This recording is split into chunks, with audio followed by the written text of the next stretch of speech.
Hi students, Hindi class में आप सभी का स्वागत। आज मैं आप सभी को हिंदी साहित्य के अंतर्गत भक्ति काल की एक सुविख्यात और सुप्रसिद्ध कवित्री मीराबाई और उनके द्वारा रचित पदों के बारे में बताऊंगा, जो आपकी पाठ्य पुस्तक वसंत भाग 2 पाठ 16 में संकलित है।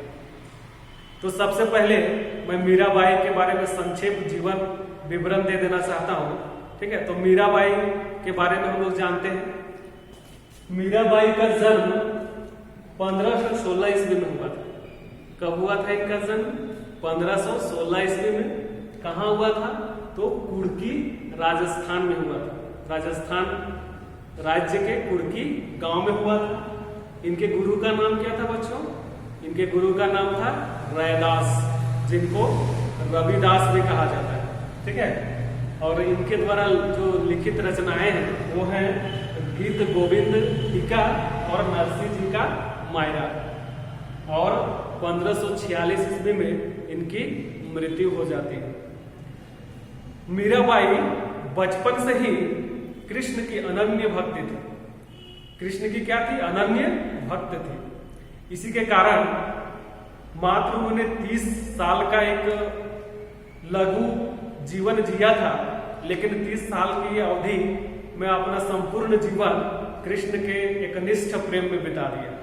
आप लोग सभी मीराबाई के पद सुने होंगे, जिसमें यह कहा गया है कि लागी ऐसी लगन मीरा हो गई मगन, वह तो गली गली हरि गुण गाने लगी, जो महल में पली बन के योगन चली, मीरा रानी दीवानी कहाने लगी। लागी ऐसी लगन मीरा हो गई मगन, वह तो गली गली हरि गुण गाने लगी।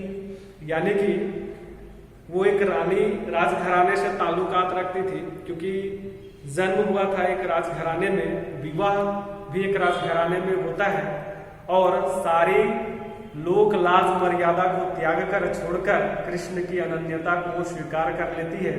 अपना संपूर्ण जीवन कृष्ण की प्रेम में न्यौछावर कर देती है।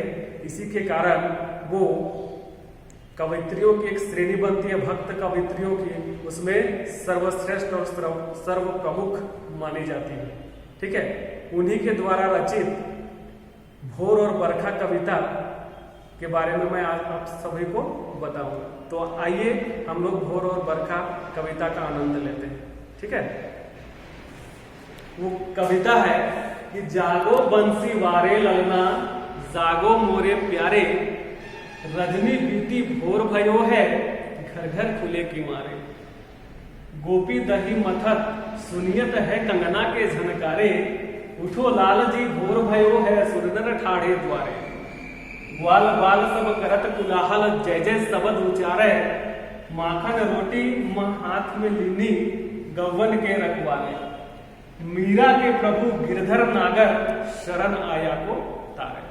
अब मैं इसका भावार्थ बताता हूं, एकदम ध्यान से आप लोग समझेंगे, क्योंकि यहाँ पे कृष्ण की भक्ति और उनकी आराधना के बारे में मीराबाई ने बताया। लेकिन जो इस पहला पद है उसमें मीराबाई ने क्या बताया है?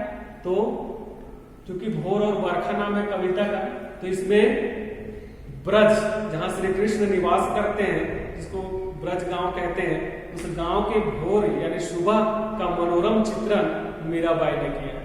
ठीक है, क्या चित्रण किया है कि जागो बंसी वारे ललना। मीराबाई प्रस्तुत पंक्तियों में कहती है, ठीक है, कि माँ यशोदा अपने प्रिय पुत्र श्री कृष्ण को जगाते हुए क्या कह रही है? जागो बंसी वारे ललना, कि हे मेरे बंसी बजाने वाले प्यारे पुत्र, तुम क्या करो? जाग जाओ। ठीक है, क्यों जाग जाओ?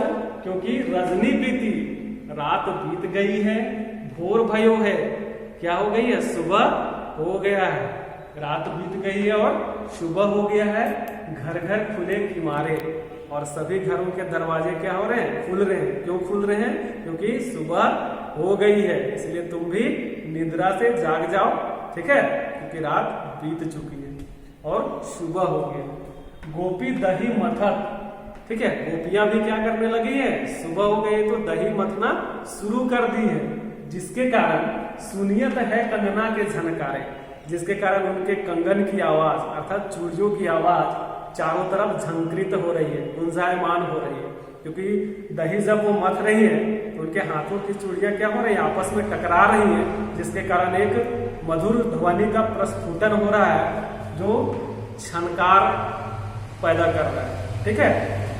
आगे है उठो लालजी, लालजी बेटा को कह रही है माँ यशोदा की, हे मेरे प्यारे पुत्र तुम उठ जाओ, भोर भयो है, क्या हो गया, सुबह हो गया है, इसलिए तुम जल्दी से उठ जाओ। सूरनर ठाड़े द्वारे, क्यों, क्योंकि तुम्हारे दर्शन के लिए, सूर मतलब होता है देवता और नर मतलब होता है मनुष्य, ठाड़े मतलब खड़े हैं, द्वारे मतलब द्वार में, तुम्हारे दर्शन के लिए अभिलाषी देवता और मनुष्य तुम्हारे दर्शन के लिए क्या कर रहे हैं, द्वार पे खड़े हैं, इसलिए तुम जल्दी जग जाओ और उनकी आंखों को तृप्त करो, ताकि तुम्हारे दर्शन से उनकी आंखें क्या हो जाएंगी, तृप्त हो जाएंगी, ठीक है।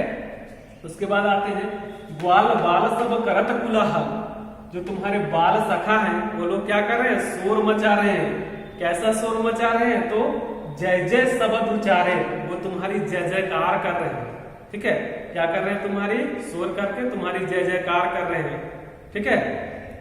उसके बाद है कि माखन रोटी हाथ में ले ली, और उन्होंने क्या कर लिया है, अपने हाथ में माखन और रोटी को ले लिया है, ठीक है, मतलब माखन और रोटी हाथ में लेकर तुम्हारे घर के बाहर वो तुम्हारी उठने की प्रतीक्षा कर रहे हैं और तुम्हारी जय जयकार कर रहे हैं।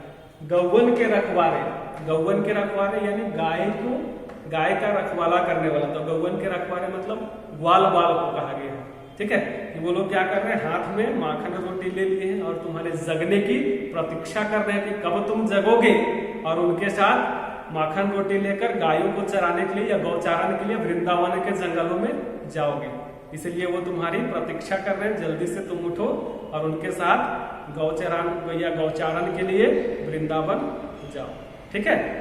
फिर अंतिम पंक्तियों में मीराबाई क्या कह रही है कि मीरा के प्रभु गिरधर नागर शरण आया को तारे, ठीक है, क्या कर रही है कि मीरा के प्रभु गिरधर नागर, गिरधर मतलब गिर मतलब पर्वत और धर मतलब धारण करने वाला, तो क्योंकि कृष्ण ने काली अंगुली में गोवर्धन पर्वत को उठाया था, इसलिए मीरा क्या कह रही है कि हे मेरे प्रभु, मतलब गोवर्धन पर्वत को धारण करने वाले, हे मेरे प्यारे प्रभु, शरण आया को तारे, जो आपकी शरण में आया है उसका तार दीजिए, उसको आप क्या कर दीजिए, तार दीजिए, उसका जीवन सफल कर दीजिए, क्योंकि आप भक्त वत्सल हैं, आपके शरणागत में जो भी आता है, आपके शरण में जो भी आता है, आप उसको क्या करते हैं, उसके जीवन को सफल कर देते हैं, उसके जीवन को तार देते हैं। इसलिए मेरी आपसे प्रार्थना है कि जो भी आपके शरण में आता है आप उसके जीवन को तार दीजिए, ऐसी मीराबाई की कामना है, ठीक है।